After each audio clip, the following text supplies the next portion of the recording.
everyone, welcome to another Speed Secrets podcast. Today's guest is a good old friend, James Colborn. James, welcome back to the podcast. Thank you. Lovely to be back. And the last time you were on, you had actually just moved back to the UK. If people haven't already gotten your accent, you are from Britain. You spent a bunch of time in the US where we met, and then you moved back to the UK. And we can talk all about your life story, or we can talk about motorsport. Which one do you want to talk about? Let's do motorsport. Motorsport would be good. Really? Hey, so, I was around when you were just starting in the Seattle area doing track days, and then got into racing and then pro racing. And then you moved back to the UK and you got into open wheel cars. One of the things I'd like to talk to you about is just that transition from production-based modified street cars to a purpose-built Formula car, open wheel car. What was that like? What was the first time you drove a Formula Ford? What was that like? Difficult. I think the best. So last time we chatted, we were talking about the fact that I'd taken some time off of racing, and when I came back to the UK, obviously I had a transition period of settling back in. Didn't do much racing at all, and then through a friend of mine, I was introduced to Formula Ford at the Walter Hayes Trophy, where I went as a spectator and saw 100+ cars all competing, and it just looked amazing because the racing was fantastic. And so that was November. The following March, I had my first chance to drive an open wheel car, and it was a Formula Ford, and old car. So I've actually bought one since then, but I bought one that was built in 1988, which is quite remarkable because when I think about it, it's pre the internet, which is one of the things that's quite remarkable as we think about everything we do today. But that March, we went to Silverstone National, and I got in the car the first time. It was raining. And really, it was raining. It was raining in England. Yeah, I know. It's strange. It was just like Seattle. Right. Yeah. It was like home from that point of view. And it was, as I said, it was difficult, but everything, your sensation, it almost sort of went back to go-karting, but much faster in many respects. And well, it depends on what kind of kart you have, but I found it to be, every one of your senses it felt like it was heightened. Now, granted, I'd had a year away, so everything might have been dulled a little bit anyway. But I felt, first of all, I felt a bit vulnerable, being only a couple of inches off the ground. The second thing I thought was amazing is you got you got speed up. Your head moved around with the wind that was blowing against it. That's something you didn't experience in a sedan car. Well, hopefully not, unless something had gone very wrong. Yeah. And then it was then just starting to understand everything felt raw, but at the same time fast and responsive, and the feedback that you had felt sort of immediate. No ABS, no power steering, just you, engine, driver, a very funny gearbox. The beauty of it is that when I got in the car, the person I'm running with said, "Oh, the gear stick is on the right-hand side, not the left-hand side. Are you going to be okay with that?" Because naturally on street cars in the UK, it's on the other side. And I was like, no, it's fine. I just lived in the US. Everything is going to be good. And thankfully, it was one of the best things about the transition. But generally speaking, I think that it was really uncomfortable. And, we've talked about it. You've taught me this from the very beginning. Got to get used to being comfortable with being uncomfortable. And for a while, that was the Formula Ford. It felt everything was just, I had no rhythm. I had no comfort. I had no understanding of it. And so it took a while. But probably the longest winded answer to one of your questions ever. Mm-hmm. But that's how I felt. It was unusual. Were you discouraged by that at all? I mean, like I could see somebody going, "Whoa, this is just too uncomfortable," or "I'm never going to get this." Did you ever have any of those thoughts? Yes, very much so. Yeah, I started out and I wasn't desperately slow, but I wasn't anywhere near quick either. And at the time, being 2-3 seconds off the pace I am now, which is still a second or so off the pace that I could be based upon what competition would suggest, I had no idea where or how that speed was going to come. And my first year, I raced a season at Castle Combe. Now, Castle Combe is a wonderful track in the UK. It's in one of the most picturesque parts of the United Kingdom, and it's a very fast track. It's very much like Lime Rock in terms of it's short, it's fast, and it's one of those that to be able to get the speed, you have to be absolutely committed, because never look at what's around you, because there isn't much runoff in a few places. And so the first season, I actually rolled. I did not know that. Yeah, wheel inside wheel in an open wheel, which was one of the biggest things that I think people are a little bit nervous of. I was not necessarily unaware of it, but if you're in a position where a mistake happens, or cars inside a car that doesn't need to be there, or whatever the situation is that it might be a bang and a dent on the fender or bumper, depending on where you're from, and you go on. But the wheel inside wheel, my rear right went over their front left wheel, and I rolled. And it wasn't necessarily a very fast corner, but at the same time, it was a 2 or 3 roll, and I hurt my feet and legs a little bit. And at that point, I was just thinking, should I be doing this? Is this for me? Should I go back to what I know? And I persevered, I carried on, and I got all the way to the end of the first season at the Walter Hayes Trophy, and it rained. And luckily, I learned to drive in Seattle, where learning to drive in the rain is a big part of your progression. And that weekend, I had a great time. Not necessarily finished particularly well, but I raced against people. I was quick enough to not feel like I was sort of, out of my depth. Lots to gain, I might add. So not necessarily sort of, setting the world on fire. But at the same time, at that point, I thought, okay, well, maybe I can do this. And so that winter, so this was 2019 moving into 2020, I actually bought my own Formula Ford. And I don't know what it is about owning your own race car, but once it's yours, I think there is either it's psychological or there's something happens that it becomes a friend of yours rather than a borrowed, rented car.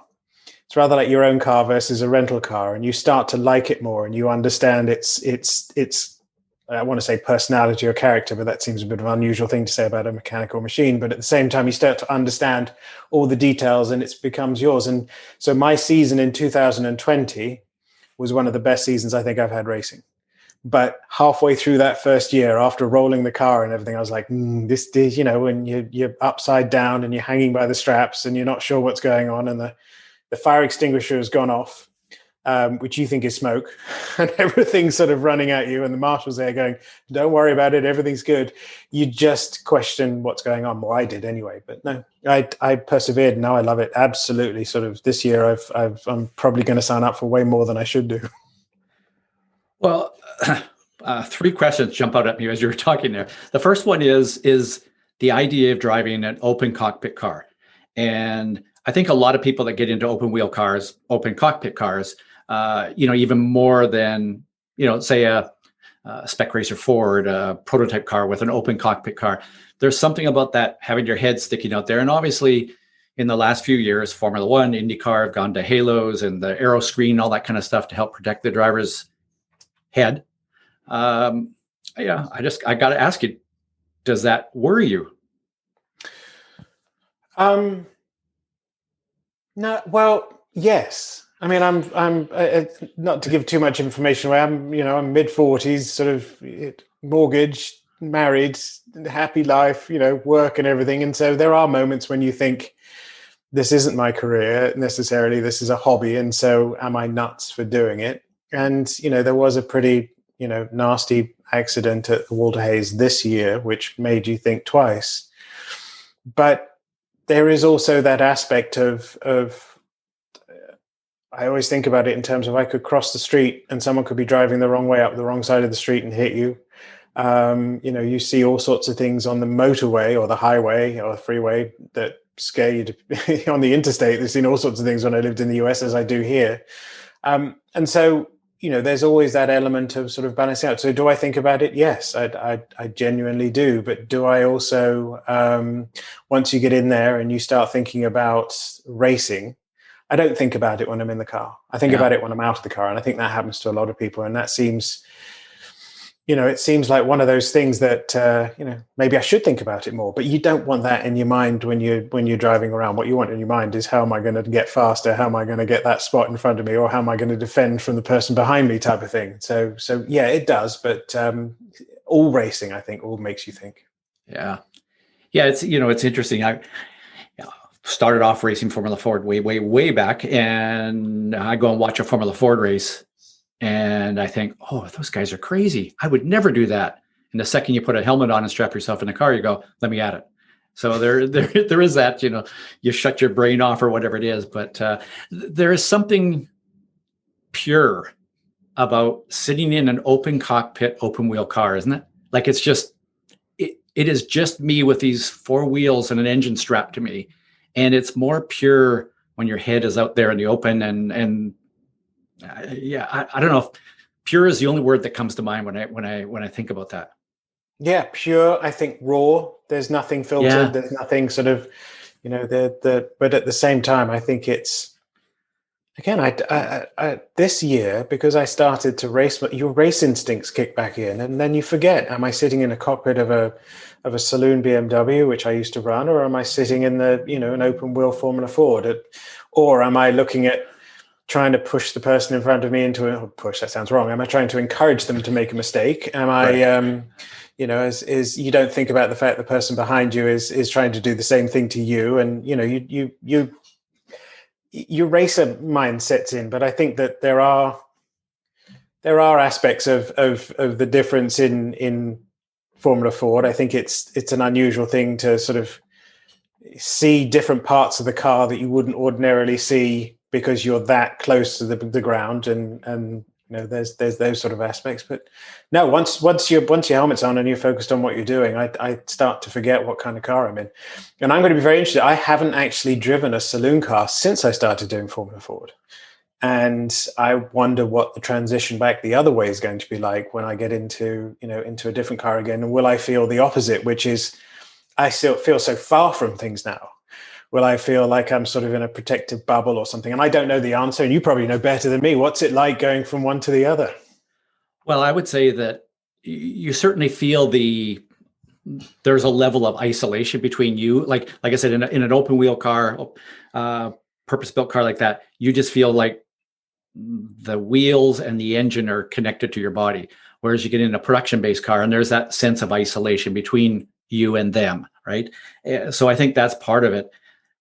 But I think that what you learn in a Formula Ford will make you better in whatever else you drive, for sure. And I've often told people that, if you really, really want to be the best driver you possibly can, go and drive an open wheel car.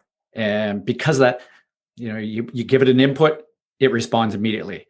In a production car, you give it an input, and no matter how good that production car is, there's just so much more mass. You put that input in, and then it responds to it.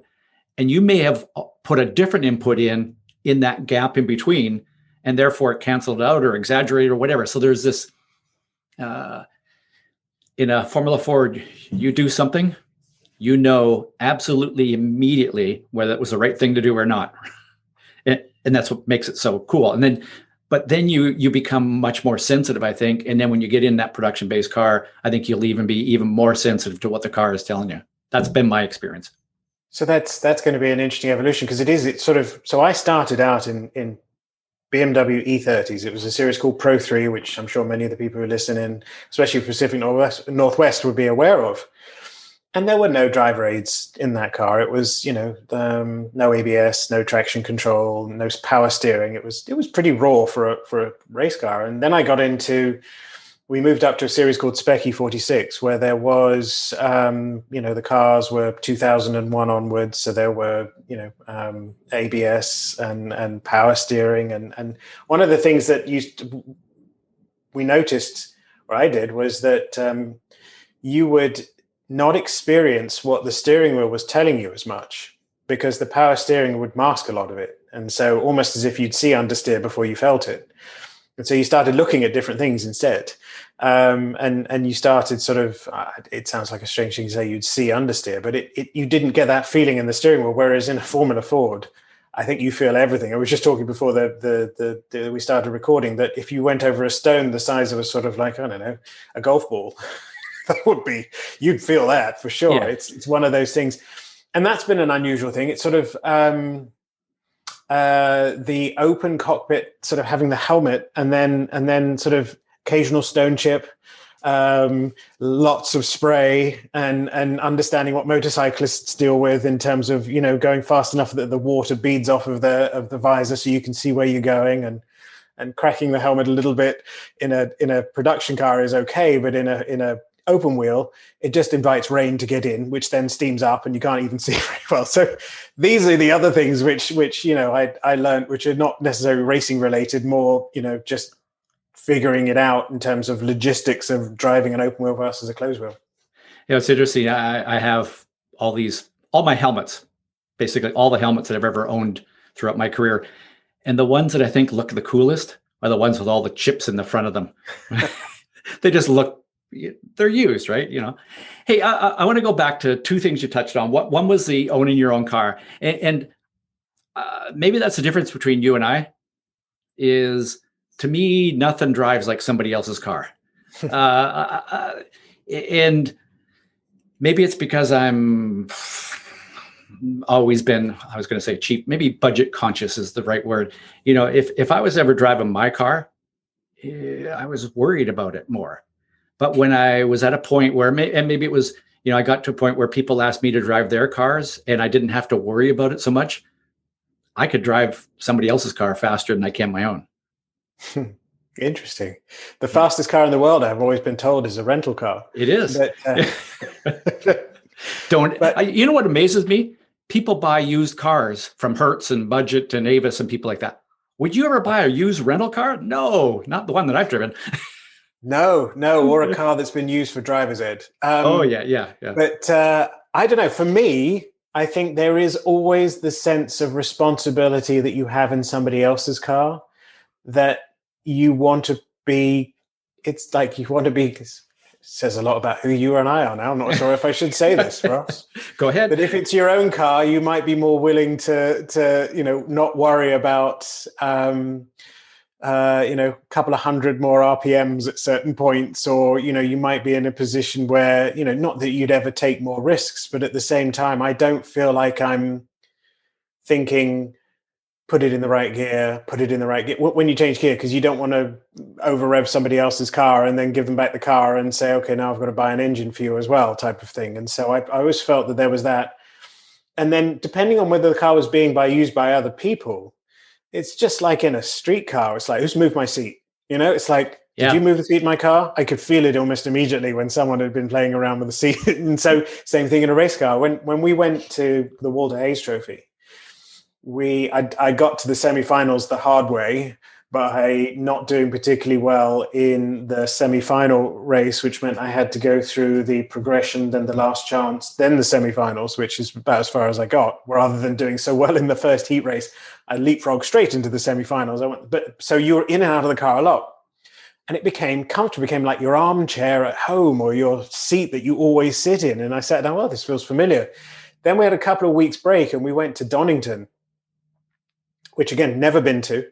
Loved, absolutely loved. It's a wonderful track. And sitting back in the car, there was a sense of familiarity that gave me personally a sense of comfort that I knew everything was.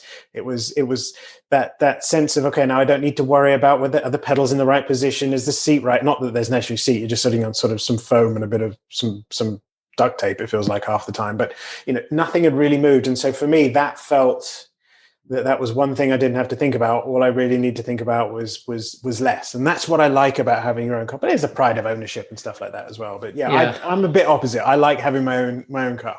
No, I get the comfort thing. And just in case somebody's listening and they're going, I'm going to invite James or Ross to come and drive my car. And now they've decided that I'm never going to get invited. Before I finish off, I do want to say, I do take care of people's cars. I like to drive them fast too. So, hey, the other thing you touched on was driving in the rain. And obviously, between us in the Northwest and you in the UK and stuff like that, we've driven a lot in the rain. And I'm curious now, having driven a Formula Ford in the rain, what is your perspective on this? Like, what percentage of being fast in the rain is the technique of driving in the rain, and how much of it is just that mental, the comfort level, the confidence that comes with driving in the rain? Sorry, that's the worst start to an answer. It's 9 p.m. here, so I'm a bit sort of tongue-tied. Used all my words today, as they say. Yeah. I'd say 50-50 in a sort of like the loosest possible way. Technique-wise, I'm lucky enough in the garage to have one of the fastest Formula Ford drivers in the country. He's in sort of the lovely guy. His name's Josh. And he's always so helpful that when it comes to technique of driving the car, for example, we'd be going into Copse Corner at Silverstone in the rain, and I'd run the non-race line because you don't want to go online. It's there's that obvious things that you learn in terms of get off track, find grip. But technique wise, be like, no, not in Formula Ford. Go in there, turn the wheel as hard as you can, induce the understeer. And you're driving and the car's driving one direction, you're steering the other, but just wait. As soon as it turns, unwind, go to the power, rather than the sort of sensible approach, which may have been, and it may be the same in every car, but the approach that I've often taken is to roll speed into the corner by having a stable chassis. The car's sort of stable, carrying the speed by rolling it in without too much movement in the car and not having wild steering inputs. And so his technique, and so I started looking at some of the videos as we progressed through and it's a full-on crank of the steering wheel, but a lot of them do it in the dry as well, which is remarkable. But you see the fastest drivers in Formula Ford, there is such a technique to driving them that they are really sort of brute force sometimes with the car to get it to sort of move where it needs to be. And other times, the finesse is absolutely pinpoint perfect in terms of where it is. And so it's a nice balance there. And then you also have that other side of the fact that Formula Fords are, in my view, very sensitive in relation to what you feel. And so rain will just enhance the slip aspect in terms of any kind of feeling of input, and whether the car's in the right or the wrong place, you'll understand grip and slip angle and understeer, oversteer. And so I can definitely understand, and I felt this myself, it took a while to be able to start understanding that, the car's going to move around a lot more, it feels like. And so as a result, you've got to sort of work through that. But that's just, I think, oftentimes comfort in the rain, and people who are comfortable in the rain are oftentimes more comfortable with. It's almost, I learned at Don Kitch's school, who you've had on your podcast, and you featured his as a sort of like throwback Thursday or something Tuesday or whatever you call it, in terms of an old one, in terms of the racing in the rain. And he talked about the aspect of making the car do something. Yeah. And maybe that's a great example with the Formula Ford, which is just cranking the steering wheel and inducing the understeer. That's a great example of getting the car to do something that you're making it do. And it's getting comfortable with the car's not going to do something necessarily that you don't expect.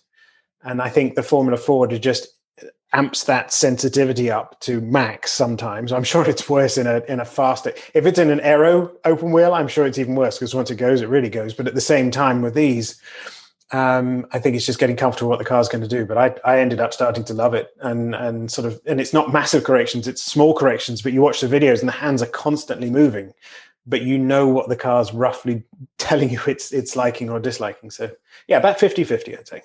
It's interesting that you said you love it, because I think that's a big part of it. There are people that hate driving in the rain, and guess what?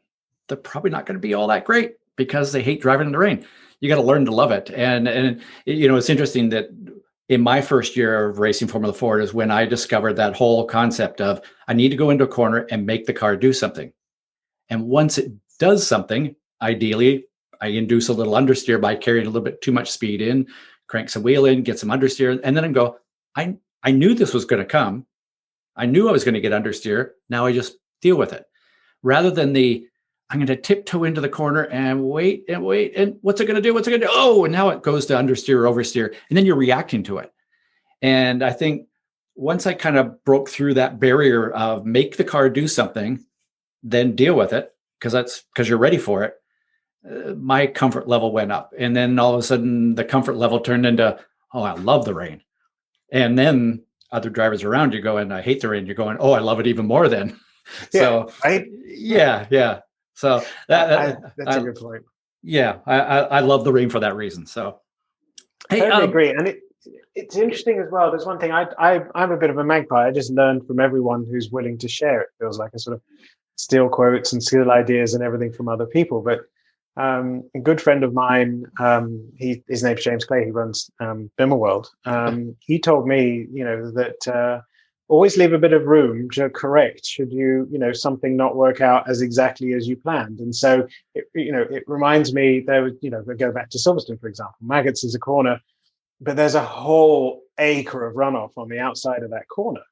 And so if you've got too much understeer or, the car's not moving where you want it to be, it's like, how much room have I got over there where I can just unwind the wheel a little bit and carry more speed through here and stay on track and make the car go exactly where I want it to, but not stay necessarily on the racing line as my brain is telling me that that's to use all the track. And so, there's a little bit of sort of, as the car's doing something and there were certain corners. There were others where I didn't do it. And but there was some where I'm like, oh, that's okay. It's just a white line, as long as there's one wheel on the inside of it, that's fine. I don't have to have all four, And so that's just cheating.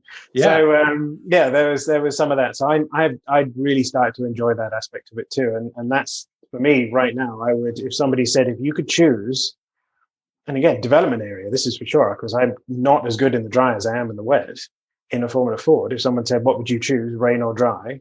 Except for the first lap where there's a lot of spray, where everything sort of settles out and you're like, where am I again? Yeah. I would choose the rain.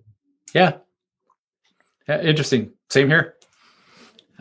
And I think we've talked about this before. I've often said this. Every racetrack in the world should have sprinklers built into it. And they should randomly come on throughout races or race seasons. Imagine if the Formula One and IndyCar season, the team showed up and they didn't know whether the sprinklers were going to come on or not. Or maybe even beginning of the season, they say, hey, 6 out of the whatever 20 races are going to be wet races. Yeah. Isn't it amazing when you hear the radio of the races, of big races with large tracks, Spa, Le Mans, even, and then for the Formula One tracks, you hear on the radio, oh, it's raining in corner 2 or 3, but it's dry on the other side of the track. And it's that adjustment period between the two is it makes the races so much fun to watch.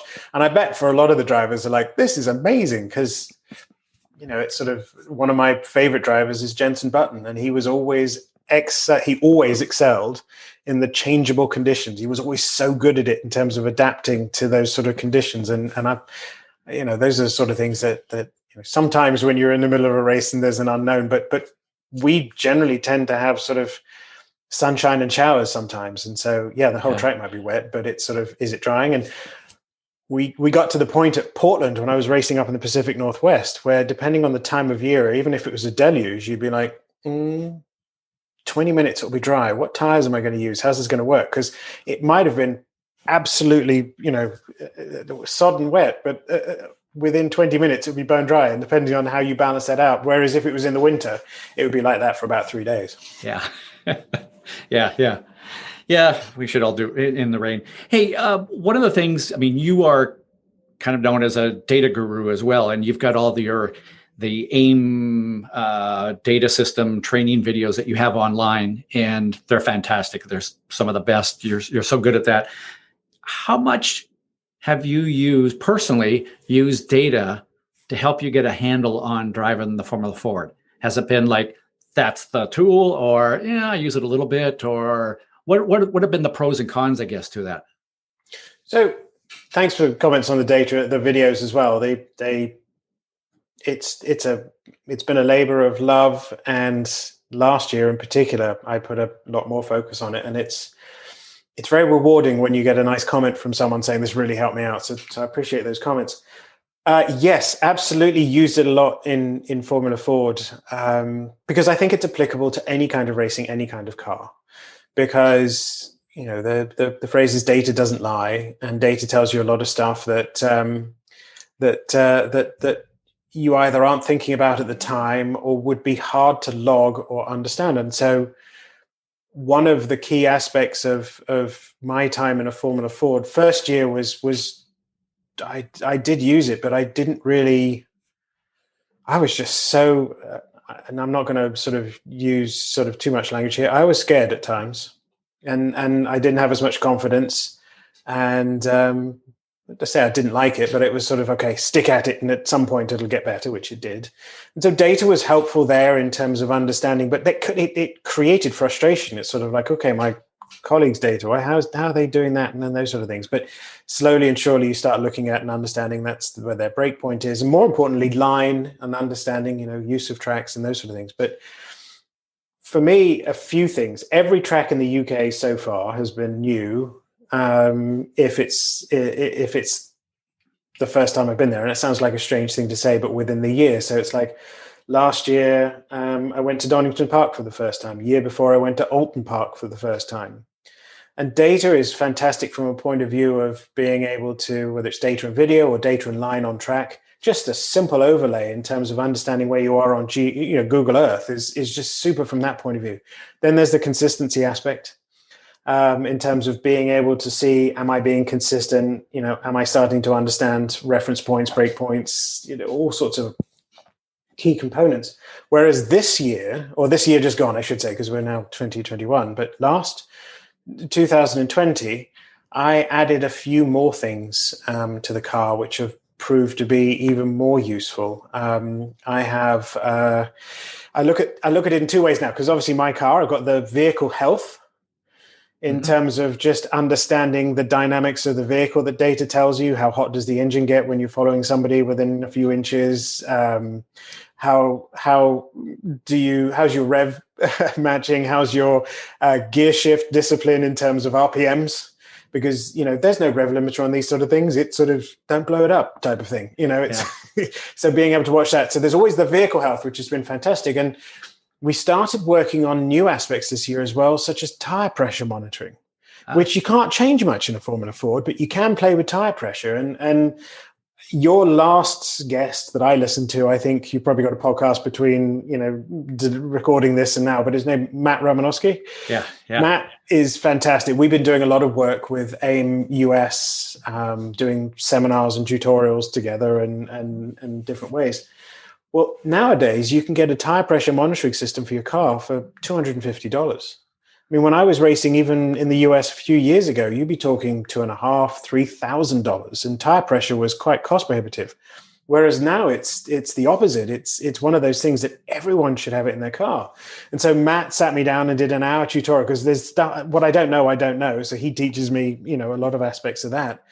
And he showed me sort of the one of the best things I've seen lately, which is based upon your tire, what is the optimal temperature where you get the best G-force spread on left and right turns. And so you could plot them out and say at 25 PSI, I would get 1.4, and point or minus whatever it is left and right. At 26, I get 1.5. At 27, I get 1.3. So don't go above 20. And just stuff like that has been magic. And so working through aspects of that too. And so data for me is a part of racing. It is I'm trying to think of the right word. It is as much racing as a steering wheel as it is having a data system. And it's not an option for me. It's not a nice to have. It is a must have. And the reason it's a must have is that you can, I'm waffling on here. You can start with a very cost-effective data system too. And I think racing without data now is racing blind. You're racing with one hand tied behind your back to some degree in terms of understanding so much about your driving. I mean, I could go on for hours, but yeah, it's been brilliant. And you said, are there downsides? I found a few. Let's say, for example, I think the fastest that I can go is let's say I'm on 1 minute 0.5. I do 10 of them in a row. Wow, consistency is great. What happens if the other guy's doing 1 minute 4? It's like, how do you start figuring stuff like that? And so there are aspects of, making sure you're pushing yourself and understanding, and data can help you do that. The other side of it is you can get absolutely addicted to, looking at what's happening, and you start not paying attention to other aspects as well, such as, you're always concentrating on the data and not looking at other components. And so it's a nice balance. And that's why I'm lucky enough to have people who I can talk to for sort of coaching and guidance, because I think about one corner at Alton Park. I can't remember the name of it, but it's slightly off camber. You wouldn't know it. You could do a track walk. And there is a line into that corner where you can carry so much more speed through, probably 10 plus miles an hour more. Because if you enter it traditionally thinking it's a left-hander, you're on, wide entry and, coming down to apex, you just wash out and you couldn't carry the speed and you fall off track. And so very hard for data to tell you that necessarily. You need that experienced person on a track walk to be able to say, look here, do this, or watch on video, whatever need be. So there's a balance. And I think you've got to make sure it's used right, data, I should say. So before I forget, how do people find your videos? What's the best place for them to find those? So they're on YouTube. You can look for my name, James Coben, or you can go to my website, jamescoben.com. And there's a link at the top that says AIM Videos. And lately I've been doing a lot on the new software that's coming out from AIM, which does a lovely job of blending together what we just talked about to some degree, a little bit of video and data combined together, so you can see driver inputs, line and video all at the same time. But all sorts of stuff on there. All the way through to last year, we started doing it with sim racing as well. So those those offline racers like us, I don't know if you do online as well, but I hadn't done much sim racing until lockdown. And I bought, a seat and the pedals and a steering wheel type of thing.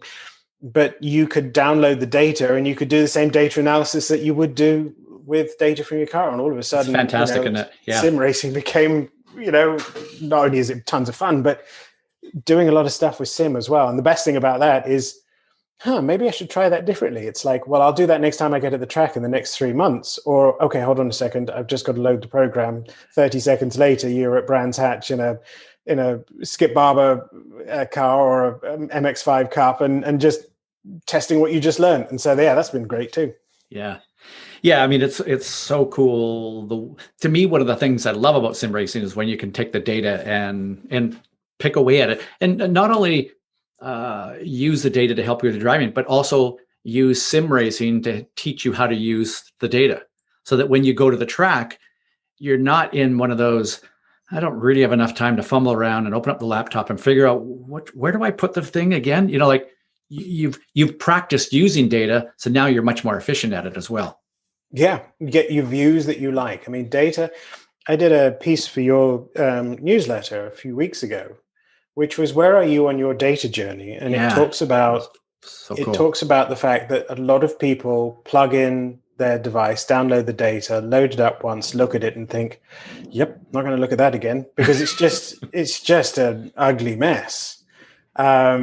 With all due respect to the friends at AIM, but it generally is the way that you see it. First of all, it sort of just spits out this one view, but slowly and surely, depending on where you were in that data journey, you'd start off by saying, well, what I'd really like to see, I'd just like to see one green dot that is one lap and one red dot that is another lap, and I'd like to run them on a map and see which dot is faster than the other dot around the track, and it gives you context in terms of what's going on. It's so much easier to understand, especially for people who may be visual learners, to start off with, than seeing tons of bars and graphs and overlaying sort of tables of data. And then you gradually work your way through as you get comfortable. Now, I think sim racing is brilliant for that, because you're starting to understand the configuration of your profile between either how much tire pressures, how much, not necessarily an issue now with my tire pressure monitor, because it's about how much was the pressures in the car, or, have I got to change something, fix something, adjust something? Obviously, the natural bench racing and conversation about how you would have been quicker if something hadn't happened, because obviously you always would be. Yeah. And so figuring all of your views of data and everything out means that, and we've talked a lot about this in the AIM seminars that they've been doing through AIM Sports in the US, is, okay, so you've got 5 minutes. And so some of your, podcast and writers, the Peter Krauses of the world, Matt Romanowski, different people are like, okay, you've got 5 minutes. What are you going to look at? Click, click, click, got what I need. Because that's all the time you've got. Okay, so, and then I was obviously, as you can tell from my long-winded answers, I'm the one who says, well, you got all evening to figure out some stuff and you got more time. I'm like, oh, this is my time. And so what extra stuff can you look through? But yeah, sim is brilliant for that, because it gives you what you need very quickly. You can customize what you need, and you don't have to wait till you get to the track to play with it. So I'm curious, James, looking at the 2021 season, how many races, first of all, how many races will you do this season, approximately? So I think I'm going to do 12, well, it depends on whether I'm allowed to leave my house. Yeah, true. But I'm looking at 12 different events. Some of them will be days, some of them will be weekends, but yeah, about 12. Okay. As a driver, what are you working on this year? What's your, because I'm a big believer in, for every driver, I mean, the more focused you can get, the more likely it is you're going to make an improvement. So do you have a big theme or a big area that you're working on for this season to help you become even better? Yeah, definitely. For me, it is braking. I feel pretty confident with my, and I can see it in the speed trap numbers, my mid-corner, corner exit are all pretty good right now. My top speeds aren't, anywhere different to the people who are around me.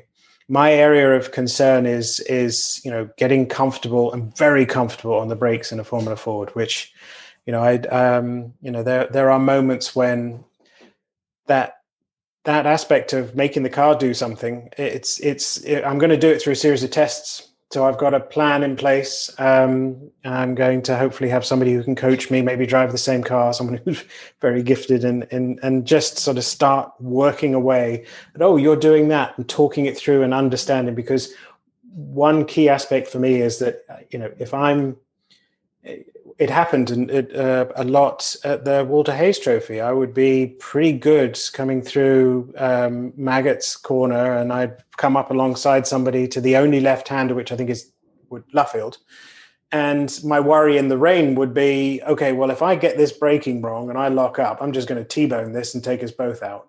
And every time I get to that corner, I'd hesitate, and they just carry a little bit more speed through the corner and keep the position. And then we go again, and then we go again. And that happened more times than I care to mention. And so next time I'm there or anywhere else, it's okay, there's actually pretty good runoff there, which again, just need to pre-program my brain to not worry about staying within the lines of the track, is okay, go as deep as you can until the wheels stop running, almost type of thing. But that's for me a big part of it, and coaching and data. But I think that's my big focus area. And having talked to the guy who runs our team, his name's Wayne Poole. He's a great team owner. He and I have talked about this and starting to put a plan together, because if I can master that, I'll feel more rounded in the car.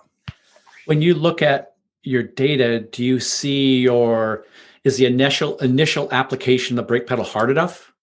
Because sometimes somebody can just ramp up to full pressure that tiniest minute fraction of a second quicker. You can shave off a big distance in your brake zone by doing that. Yeah, we've got a new channel which we've been looking at, and it's funny. We had different people critiquing other people's data on these AIM webinars, and it felt like having your homework graded in front of the teacher and the whole class. And Peter Krause was looking at some of my data, and if he listens to this, he'll laugh, because I was tapping away going, I'm not presenting today, and someone's grading my homework. But there was this thing called brake aggression. It was from another presenter, his name was Jeremy Lucas, came up with a measure that determined, how hard you'd hit the brake pedal if you only had GPS data. And I've also got brake pressure as well. And I think there are elements of that. I'm not using the brake pressure as much as I want to be able to. And so my brake trace isn't bad. It's still threshold braking, but instead of starting, let's say at 10 and then turning 10, 9, 8, 7, 6, 5, 4, 3, 2, 1, I may just be going to 8, 7, 6, 5, 4, 3, 2, 1. So that initial application isn't there. Sorry, I'm clapping on an audio thing. It's mad. And so I've got to figure that out. My hesitation there is that if I hit it too hard, it'll lock up, and then I'll release, and then the car will roll, and I'll hit whoever I'm nearby. And so it's that balanced sort of approach of figuring that out. But yeah, that's the data tells me that for sure. So the video. Yeah, and hopefully it's not that, or even 8, 9, 10, 9, 8, 7. It needs to go almost 0, 10 and down, right? Yeah. And there's aspects of that for sure. I mean, it's sort of my brake pressures in some places are not right, and the data doesn't look right. So the good news, I'll give you a little hint here. If you coming down, you're out braking somebody, so you're tucked down on the inside, and they come in there, and you lock up the brakes, the other driver is going to know. Yeah. So the likelihood of you T-boning that driver is actually lower than you think. Like you think that that's what's going to happen, but if you lock up, you're probably going to scoot up beside them, and they're going to go, "Oh, I'll just kind of hang on the brakes here and let you go sailing off the end, and I'll tuck back underneath, and away you go." So that's maybe a little bit of relief thinking about it that way. I love that. I'm every conversation I have with you, I'm always extremely grateful, because there are, I mean, but it's one of those things that it's going back to the original statement, comfortable with being uncomfortable. And it's that aspect of, because the racing in Formula Ford is exceptionally close. I mean, you don't realize it sometimes when you're in a car, and then I look at the photographs from the photographer and I'll send you one. It's amazing. It's like, what's wrong with this picture? And there's 3 cars facing one direction, and right in front of me, there's a car with its nose pointing towards my nose.